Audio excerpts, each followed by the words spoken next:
마태복음 3장 1. 세례자 요한 1절 그 무렵에 세례자 요한이 나타나 유대 광야에서 선포하였습니다. 예수 그리스도의 복음의 시작을 알리는 그 무렵입니다. 2. 말하기를 회개하여라 하늘나라가 가까이 왔다 하였습니다. 회개는 잘못을 뉘우치고 고쳐서 정결한 생활을 하고 죄인의 길에서 의인의 길로 들어가는 인문 같은 것인데요. 임마누엘 하나님께서 우리와 함께 계심으로 몸과 마음을 정결하게 하여 천국 백성이 되어야 합니다. 3. 이 사람이 선지자 이사야를 통하여 말씀하신 그 사람이니 말하기를 광야에서 외치는 이의 소리가 있다. 너희는 주님의 길을 예비하고 그분의 좁은 길들을 곱게 하여라 하였습니다. 이사야 선지자는 역사적으로 BC 약 712년경의 구약시대 예언자입니다. 그가 옛날에 예언했던 세례 요한이 광야에 나타나서 외쳤습니다. 넓은 대로가 아닌 고난의 좁은 길로 오시는 예수님의 길을 평탄하게 해야 합니다. 외치는 이의 소리는 말씀을 나타내고 없어지는 것입니다. 반대로 자신이 나타나서는 안 됩니다. 우리는 소리의 역할을 충실히 함으로써 주님을 나타내고 자신은 없어져야 합니다. 그 본분을 망각하지 말아야겠습니다.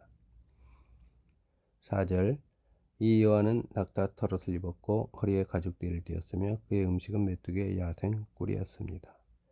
겸비한 자세와 겸허한 생활로 천국에 대한 소망이 강렬하므로 세상에서는 아주 낮아졌습니다. 주님을 영접하고 그의 길을 예비하시는 하나님 종의 참 모습입니다. 2. 회개 5에서 6절 그때 예루살렘과 온 유대와 요단강 모든 인근 지역 사람들이 그에게 나아가서 자신들의 죄를 고백하고 요단강에서 그에게 세례를 받았습니다. 많은 사람들이 자신의 죄를 씻고 깨끗하게 하는 외형적 세례를 받았으며 예수님을 구주로 영접하였습니다. 7절 요한이 많은 바리새인들과 사두개인들이 자기에게 세례를 받으러 오는 것을 보고 그들에게 말하였다. 독사의 자식들아 누가 닥쳐올 진노를 피하라고 너에게 알려주었느냐. 예, 바리새인과 사두개인들은 모세의 율법을 믿는 유대계의 한 종파로서 그리스도 예수님을 믿지 않는 이단 종교입니다. 8절 그러므로 회개에 합당한 열매를 맺어라. 예, 바리새인이었던 사도 바울은 다메섹 도상에서 부활하신 예수님을 만나고 회개하고 큰 열매를 맺은 사람입니다. 복음에 합당한 생활과 회개에 합당한 열매를 맺어서 모본을 보인 사도입니다. 9절 그리고 너희 스스로 아브라함이 우리 조상이다 라고 말할 생각은 하지 마라. 내가 너희에게 말하는데 하나님께서는 이 돌들로도 아브라함의 자손을 만드실 수 있기 때문이다. 예, 생명력 있는 믿음을 가져야 한다는 말씀인데요. 전능하신 하나님은 생명력 없는 돌같이 하찮은 것들을 가지고도 생명의 생명을 넣을 수가 있습니다. 산 믿음을 뜻합니다. 10절 이미 토끼가 나무들이 뿌리에 놓였으니 좋은 열매를 맺지 않는 나무마다 지켜 불 속에 던져진다. 예. 이는 하나님께서 모든 행위와 모든 은밀한 것들을 선이든 악이든 심판하실 것이기 때문입니다. 심판하시는 주님을 두려움과 떨림으로 섬겨야겠습니다. 하나님을 경외하는 것이 지식의 시작입니다. 몸은 죽여도 영혼은 죽일 수 없는 자들을 두려워하지 말아야 하며 오히려 영혼과 몸을 능히 지옥에 멸망시킬 수 있는 분을 두려워하여야 합니다. 3. 성령과 불로 세례 11절 나는 너희에게 회개를 위하여 물로 세례를 주지만 내 뒤에 오시는 분은 나보다 능력이 더 크셔서 나는 그분의 신발을 들고 다닐 자격도 없다. 그분께서는 너희에게 성령과 불로 세례를 주실 것이다. 예, 세례 요한의 세례는 예수님을 영접하기 위한 세례입니다. 더러워진 마음을 정결하게 하는 회개를 하고 예수님을 영접해야 합니다.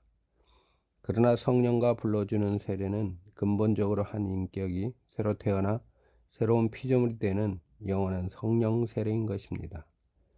성령 하나님의 불세례, 즉 성령 세례를 받게 되면 그 사람의 인품이 변화하여 신의 성품에 참여하게 되며 거듭남의 비밀의 세계로 입문합니다. 12절 그분의 손에 키가 들려 있으니 그분께서 자신의 타작마당을 깨끗하게 하여 알곡은 곳간에 모아드리고 죽정이는 꺼지지 않는 불로 태우실 것이다. 예. 하나님의 아들 주 예수님은 우리 구원의 처음과 마지막입니다. 하나님께서 세상에 그 아들을 보내신 것은 세상을 심판하시려는 것이 아니라 그를 통하여 세상이 구원받게 하시려는 것입니다. 알곡은 곳간에 모아드린다는 의미는 살아서 주님을 믿는 자는 누구든지 영원히 죽지 않을 것이며 누구든지 주님 말씀을 지키면 영원히 죽음을 보지 않는다 하는 뜻입니다. 그러나 쭉정이는 꺼지지 않는 불로 태우는데요. 가라지들이 함께 모아져 불로 태워지는 것 같이 세상 끝에도 그러할 것입니다. 불은 말씀을 상징합니다. 4. 하나님의 의 13에서 14절.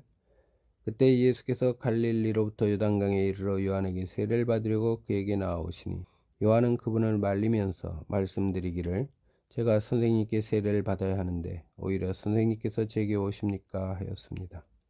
예수님은 택한 백성들의 순종함으로써의 본을 보여주셨습니다. 하나님의 의를 이루는 데 있어서는 지위 고하는 물론 누가 주고 누가 받는가 하는 문제가 있을 수 없습니다. 15절. 예수께서 그에게 대답하여 말씀하시기를 지금은 허락하여라. 이렇게 우리가 모든 의를 성취하는 것이 합당하다 하시니 그때에야 요한이 허락하였습니다. 자신이 맡은 본분을 다하는 것이 하나님의 의를 성취하는 것입니다. 다시 말해서 하나님의 의를 성취하는 일이 가장 중요합니다. 의로운 자들은 영원한 생명에 들어갑니다. 16절. 예수께서 세례를 받으시고 곧 물에서 올라오시자 바로 그때 하늘이 그분께 열리고 하나님의 영이 비둘기같이 내려와 자기 위에 내려오시는 것을 보셨다. 네, 구약시대의 재물을 상징하는 새, 비둘기입니다. 세상 죄를 짊어지고 가시는 구세주 예수님입니다. 마지막 17절. 바로 그때 하늘에서 음성이 있어 말씀하시기를 이는 내 사랑하는 아들이다. 내가 그를 기뻐한다. 라고 하셨습니다.